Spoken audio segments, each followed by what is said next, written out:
Hello, everyone. Welcome to our presentation called Ethnography, presented to you by Tinashe, Aleisha, Otilia, and Harrison. For our presentation, we chose to do an ethnographic study about meal programs for the homeless and underhoused individuals in Toronto. What is ethnography? Ethnography can be defined as the study of people, cultures, economy, political structures, and the stages in life.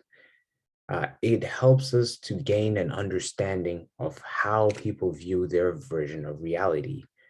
How it can be conducted is by studying a group that is facing large issues and can provide a day-to-day picture of their events whilst recording, making records of their lives in their natural settings. It is also a qualitative research. There are three types of ethnography. One is realist ethnography, which is taken from a third-person point of view. Second is a case study, which involves tasks, events on individuals rather than a group of people. And critical ethnography, which looks at the inequality or mistreatment of groups in the society. Key characteristics of ethnography: cultural themes, which is the general position that is accepted openly in the society or group. Cultural sharing group, which is two or more individuals having a shared belief, behavior, or language. So shared patterns of behavior, belief, and language. Shared patterns are common social interactions that maintain a secure set of rules and expectations within the group. Behaviors are different actions done by an individual in group settings. Beliefs are how individuals perceive or ponder things within a group setting. And language is how individuals speak with one another. These patterns help raise questions to ethnographers that need to be addressed during their study. It is important for ethnographers to consider whether the patterns are ideal, actual, or projective. As ethnographers conduct their fieldwork, all three patterns can arise from the data they are gathering. Fieldwork. When conducting an ethnographic study, researchers must physically go out to the sites of the cultural group that they are studying. This can be people's homes, their jobs, or places they attend frequently. Now, an ethnographic study can't just simply be done with questionnaires or short meetings. For ethnographers, they gather their data by spending long periods of time with the cultural group to better understand their shared patterns and behaviors. It's called fieldwork because ethnographers physically go out into the field to collect data to see firsthand how the particular group behaves and thinks. Fieldwork involves three different types of data collection. There's emic, which is a type of data collected from the participants that the ethnographer is studying. This type of data uses first order concepts like local language and ways of expression from the cultural group. Also, it often uses direct quotes from the participants in the study. There's etic data, which is an interpretation done by the ethnographer of the participants' perspectives. This type of data uses second order concepts that interprets the participants' language into a more professional tone, such as how an educator or social scientist would word it. And then there's negotiation data, which is what both the researcher and the participant agree to use within the study. And this can be done at many different stages throughout. Ethnographers use a variety of various research techniques when conducting a study. Here's an example from the book of the different forms of data that can be collected by ethnographers. Most of the examples that you see here are more qualitative rather than quantitative. And In the example from the study that we chose, you can see that they conducted fieldwork within their study by using audio material and by recording interviews with participants. They also used notes taken by a participant by doing observations of the group that they had attended in the past. Researcher reflexivity. Ethnographers must discuss their role with participants over the duration of the study. This role must be expressed through honor and respect for both the site and the participants while gathering data. They must negotiate with key individuals about how they will leave the site as undisturbed as they found it. Ethnographers must also be concerned about the kind of impact they leave on the sites and the people being studied. Ethical issues. When conducting an ethnographic study, ethical issues most often come up during fieldwork. This involves the negotiation of getting access to the sites and the people. It also involves the duration of the time they would be there, what conversations to record, what should not be recorded, and how to interact with the participants in a respectful manner. Ethnographers should be transparent when collecting data, and they must discuss the purpose of the study, the impact, and the supports that will be provided throughout the process with the participants.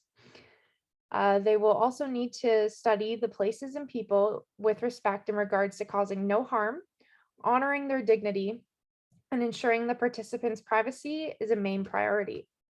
Ethnographers must also give respect to the scholarly community as well by ensuring all work being provided is their own, or credit is being given where necessary. When conducting an ethnographic study, there must be a purpose as to why the study is being conducted. This means that the ethnographer must give back to those being studied. This could be through providing advocacy or funding towards the group that requires those needs.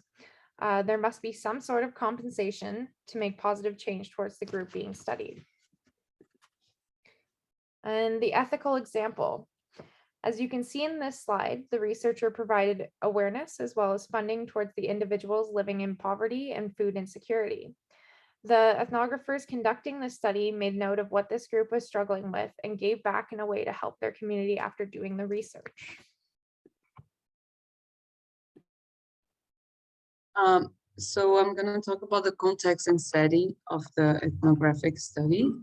So the ethnographers, they describe the context of the group being studied. And it can be, so the context is basically the situation, setting, and environment around the group. It can involve history, economy, environment, or religion, or politics. So some examples, they can use physical location and description of the school, how it looks like, the sounds that they hear that, or for the historical example, they can use individuals' experiences, like if they suffered suppression before or some sort of domination. And they can also talk about social conditions, like the profession they live in, they have, the family, the earnings, the mobility, and etc. The steps to conducting ethnography, there are 5 of them. And the first one is they identify intent and type of design and relate intent to research problem. So they basically ask these 3 questions, which is, why is a study being undertaken? Which form of design will be used? And how intent relates to the research problem. So when they're doing a realist ethnography, they are trying to understand a cultural sharing group, to understand a cultural theme. And for the case study, they're understanding a case, which can be an event, activity, or process. And for the critical ethnography, they are using research to advocate for changes and addressing issues in society. For this specific example we are using, they are doing a critical ethnography, and they are trying to address the problem of malnutrition among people relying on meal programs. The second step is discuss approval and assess access considerations. So they're going to seek for the specialists, and they're going to see if the study is worthy or if it should be taken or not. So they seek for the institutional review board for their approval.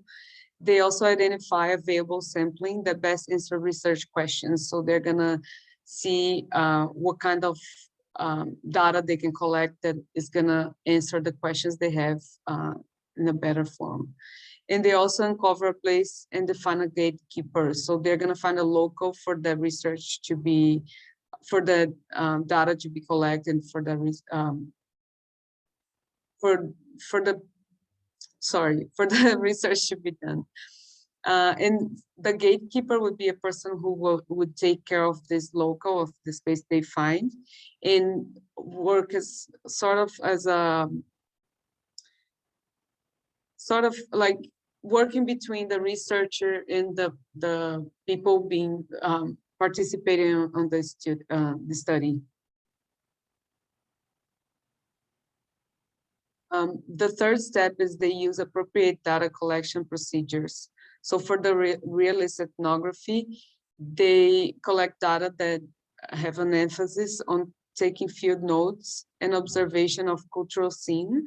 And it requires a slower approach to the site because this kind of data collection usually takes a little longer it requires them to be a little longer on the field. So they need to approach slower to the participants and all. The case study collects a variety of data to support a profound understanding of the case. So they include observations, documents, interview, and audio visual materials. So they can collect as much data as they can to provide as much information as they can about the case study. In the critical ethnography, they collect data, but the focus is on the interaction between researcher and participants during the study. So since they try to address an issue, they try to provide a solution for the problem. So they focus on showing how the participants and the researcher interact and how well this is going to impact the community and the cultural sharing group.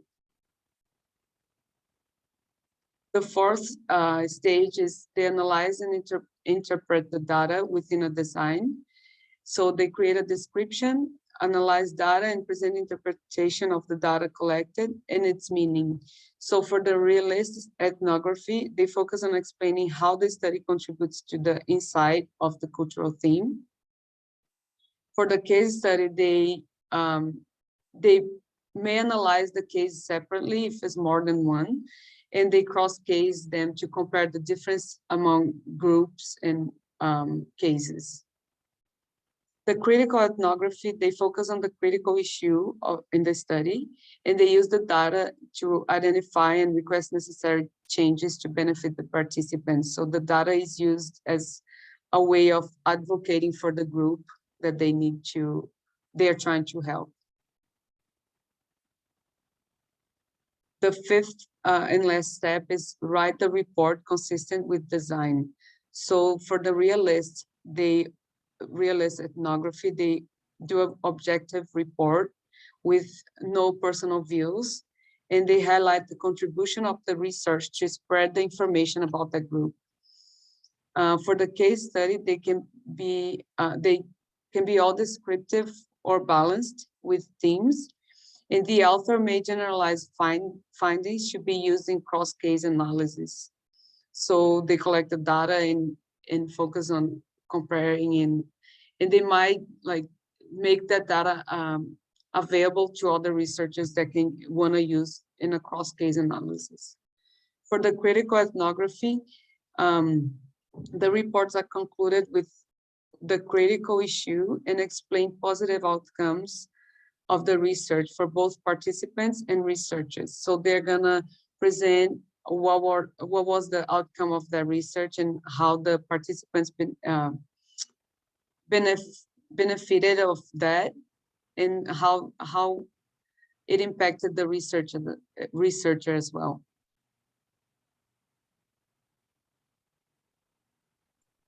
All right, thanks, Otilia. So on this slide, I'll be covering the description, thematic analysis, and interpretations in regards to ethnographic studies. So for the definition or the description, the general idea for writing a description in an ethnographic study is to illustrate for the reader how this cultural group lives in their day-to-day lives. The description will cover a variety of details to better establish the setting and population being focused on. In order to stay on topic, the description does have to sift through details while maintaining focus on a matter that will be discussed in further detail for the objective of the study. In our textbook in figure 14.2, it does emphasize the importance of beginning from a broad description and incrementally getting to a narrower description through the study. So for example, in our study with regards to the meal programs in Toronto, the broad description starts off where the study takes place, which is Toronto, and then the coordinators of the meal programs at various agencies, and then the agency operation and or structure, and the restrictions to meeting the nutritional needs of the vulnerable populations accessing these services. For thematic data analysis, the establishment of themes in an ethnographic study develops what points will be central in the study and determine how the study is broken down. While being connected with one another, the themes will be separate in illustrating the culture group being discussed. So for example, the central themes outlined in our selected study focused mainly on 3 themes: food provisioning from different meal programs, provider philosophies and capacities, and providing hunger relief for these populations.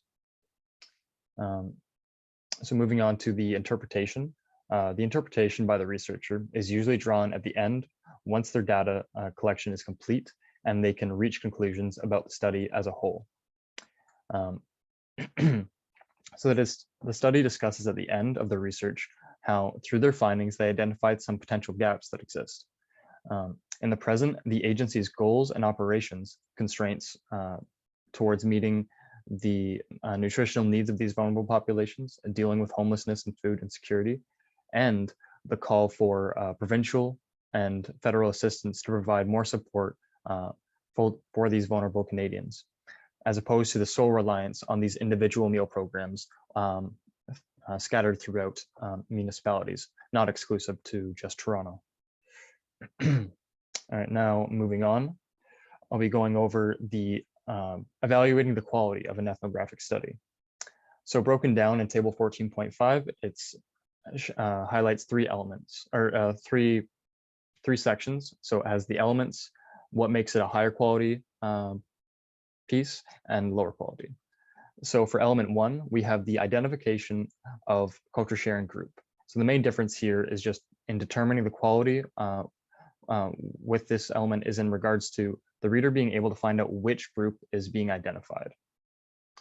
And in this case, the group being identified is the individuals living on the streets of Toronto, accessing these meal program services due to experiencing food insecurity. So that would be closer, since they clearly identify that, it would be closer to higher quality. For element 2, we have the cultural concept focus. So higher quality in this area indicates that upon review of the literature in this specific culture, at least one cultural concept is used in order to understand how this group works in reality. The lower quality would indicate that too many cultural concepts are being attempted to view the study with clarity and or doesn't clearly identify the cultural concept at all. In our study, the main cultural concept is addressed and identified with the structure and function of the meal programs that currently exist in Toronto. Moving on to element 3, we have the collection of data over time and different areas of the group's shared patterns. So higher versus lower quality in this element consists of the time spent collecting data and depth of data collected regarding the behavior, the language, and beliefs. So our study had a duration that was roughly 6 months. So from September 2004 to April 2005, roughly. So they're already in the higher quality there. And then and their data collection, they learned in more depth the operations of these different meal programs and different constraints they offer to the public, as well as meal programs that are faith-based, such as like there was, I think it was a Meals on Wheels program in this, mentioned in the study, and they were providing meals to people experiencing homelessness living under a freeway or an expressway. And along with giving them meals, they were providing free Bibles to anybody that wanted them as well, with their broader goal being to spread Christianity from their organization. Moving on to the fourth element, we have types of data collection. So higher quality indicates a more diverse amount of data collection as opposed to only one form of data collection. For our study, they conducted long-form interviews with the meal program coordinators, as well as participants accessing the meal programs. And then they also recorded notes from interactions with the individuals, as I said, accessing the programs, along with their own personal observations of the programs. So it'd be higher quality in this case with them having numerous different sources of data collection, and it wasn't exclusively just one. Moving on to the fifth element, we have the analysis of data through description, themes, and interpretations. So higher quality is indicated by identifying up to 5 to 7 themes and being addressed to illustrate the group discussed and how accurately they interpret the group functioning over a period of time. So in our study, as I mentioned in my previous slide, 3 main themes were addressed to illustrate the group function. So you could consider that lower quality, but it does summarize the group function in their interpretation as they break down the gap that may still exist as it evolves over time with the available programs. And then moving on to the final element, we have the researchers reflecting on their role and influence on their description, themes, and interpretation. So the distinction between the higher and lower quality is based upon the personal experiences recorded by the researcher in connection to the culture group. So in our case, with this study, the personal reflections and experiences were not addressed. So we could consider this lower quality in this criteria. And in the summation of the study, the reader is unable to know the impact it personally made in the researcher's own views. Okay, now moving on to information of research. So I'll be breaking it down into the considerations for producers of research, as well as consumers of research. So right now, for producers, it highlights some key points that should be taken into consideration that have already been covered as a whole throughout this presentation. Matters such as finding patterns in a culture sharing group, what perspectives are often used, such as critical perspective, realist, or a case study, as well as a data collection, appropriate field work, equal consideration for description, themes, and interpretations, contextual matters, and steps in conducting research. For consumers of research, it's summarized in 4 points as follows. In realistic ethnography, the ability to spot cultural themes, the varying final structure of your report, depending on the type of ethnographic study used, how to properly evaluate factors in the report, and lastly, how the insights may be shaped by the end of the study as a call for more research to be done and justifying the need to further understand the topic in the future. Now I'll pass it back to Otilia. Thank you. So lastly, we have the questions we came up with for this presentation. The first one is based on this presentation. How would you explain ethnography in your own words? The second, how can ethnographic research contribute to the social service worker practice?